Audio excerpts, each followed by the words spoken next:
One of the things I wanted to talk about is that what we've assembled here, gentlemen, is a dream team. We talked about the Miami Heat. We were sitting over there, and we know that they're one of the best teams that money can buy.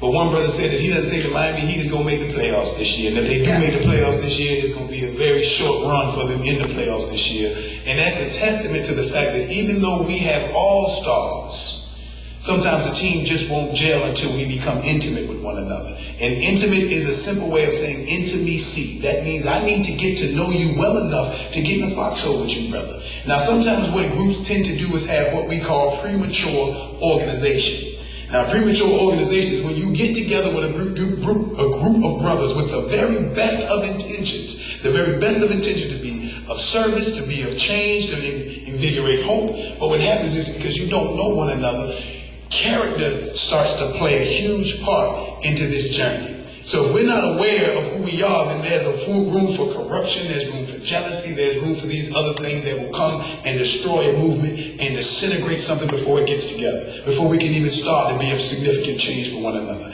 So the idea is for us to continue to do, just like Doc said, we should continue to build ourselves up as men by fellowshipping with one another and sharing these intimacies of our lives. Our lives, again, are all stars. Each and every one of you brothers, when we talked earlier, you have wonderful careers, you've done phenomenal things, you're great men, and because you're great men, there's lots of great demand on your time. So that's why I know it's extremely valuable for you to spend your time with these men, us, and to be able to let the steel sharpen steel.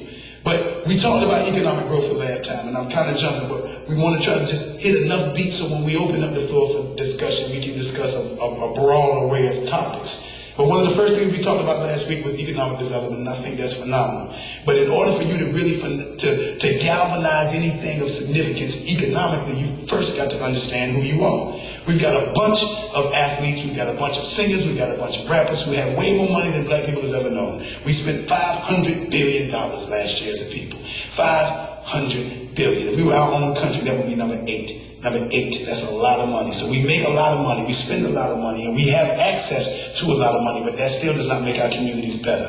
Our communities are still suffering, our young men are still dropping out of high school, our families are still broken. So it's not just about the money. It's about what do you do as a man when you receive money? What is your thought process to gain the money? A lot of times we would talk, I know I went to college, I went to Morehouse College, and my grandmama said you got to go to college to get a good job. And in order for you to get a good job, you got to have an education. Never, not one time was I told that education was the impetus for my curiosity, for me to create my job. Now, when you understand who you are, then you're in a better position to create or manifest the life that God has created you for. And how do you know what God is? God is who you carry around each and every time we take a breath. When we get nervous, we inhale God. When we get scared, we inhale God. When we get uncertain and stressed out, we inhale God. When people tell you just take a deep breath, it's as simple as inhaling God. But when we don't understand our power, then we relinquish our power and we just become slaves. We become slaves to ourselves, we become slaves to a society, we become slaves to other people who spitefully misuse us. So I say, in a nutshell, that what we must do is engender our own value of self first. Now, I totally understand we want to create a multicultural coalition, and that is very important, but first you got to clean your house. In order for you to invite anybody into your house, you want your house to be presentable. You want your house to be in a shape where you can offer somebody something to eat, a warm bed, a cold drink. You want to have your house in order so they don't have to come and look around your house and question your character. So when we say we want to invite more men and invite these men and invite multicultural men, that's a beautiful thing because that is the vision of humanity. That's the vision that God has created in each and every one of us. But the reality is we are black men first. And in order for us to sharpen one another, we've got to engender the support of one another, because when we lost our minds, and I say we lost our minds because when we do things that are continuously self-destructive, it reminds us that we have lost our minds. We've lost our minds in the sense that when we were separated from our true knowledge of self, when we were separated from our true lineage and legacy, it was replaced by something else. And that something else was not designed for us to become whole human beings. That phenomenon must come from ourselves. We have to create our own unique set of circumstances and create our own unique laboratory so we can experiment with what it is really to be a black man in this country. What is it to really be a man who can say, I'm proud of this brother, I'm proud of that brother? The cooperation that the Honorable Elijah Muhammad talked about, that Smalls got up in and said was the blueprint for success, all started with knowledge of self. Because if you give a man a lot of money and he doesn't know who he is, what is he going to do? He's going to be a rope for a cowboy. You're going to either hang yourself or hang somebody else. So in order for us to really become a coalition of strong men, we first must clean our house. And of course, we've got to invite our women. Our women are the key to everything because we live in a matriarchal society. And even though this is a manhood alliance, every manhood alliance has been sustained to a certain extent by the women.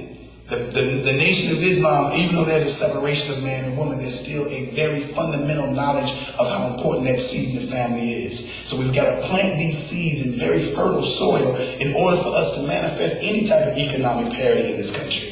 We've got to first understand that if you don't know who you are, if you don't trust your brother, if you don't like your brother, if you don't know your brother, and there are a lot of historical reasons why we put up these barriers. There are a lot of historical reasons why we posture and why we have such a flamboyant attitude about things. But these fundamental reasons must be explained amongst ourselves, because there's some things within our family that can only be talked about within the family. We've got to create a safe environment for a brother to talk real amongst ourselves, to talk real about the situations that are affecting us that may not be too popular to talk about when others are around. You may not feel comfortable. You may be, your gate is up, your fence is up. You know, you cannot be yourself. So we want to create a safe environment where you can invite those who you feel can benefit from the sharpening of steel amongst men. And that all starts to me with the knowledge of self, the knowledge of family, and through the knowledge of self, you'll realize that you are a divine product of a giving God. And when you understand how good God is by just giving you the breath of life, then you'll be more curious to want to understand how good this God is and who this God is and how this God has brought my ancestors from this to where I am today. So in order for us to really, really become that coalition for that season that Brother Gino spoke on when we opened up with our devotional today. In order for that season to truly manifest, we've got to connect in a very honest way. We've got to disarm ourselves and leave our egos at the door. And remember, this is an all-star team, but this all-star team won't make the playoffs if we don't get intimate with one another. We'll still be right at the ground zero because Malcolm, Martin, and all those brothers started a movement without an email, without a Twitter, without a Facebook. It was all based on relationship. These brothers felt confident enough to change the world.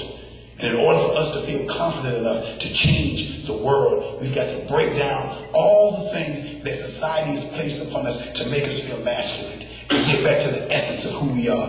Because in order to pull a weed, you can't pluck it from the surface. You got to dig deep. You got to go to the roots. So we got to get down beyond the surface and get 100 with one another in here. And as we continue to invite more brothers, then hopefully the dialogue will become something where all of these wonderful initiatives that will be a byproduct of our relationships will begin to blossom, bud, blossom, and certainly bear fruit. That's it. That's all. Questions?